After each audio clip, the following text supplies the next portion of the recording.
لله والصلوات والطيبات السلام عليك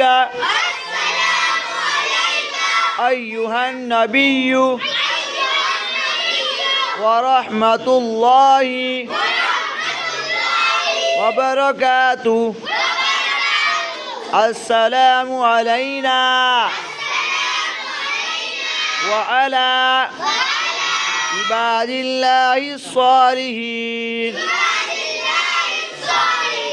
أشهد أن لا إله إلا الله وأشهد أن محمدًا عبده ورسوله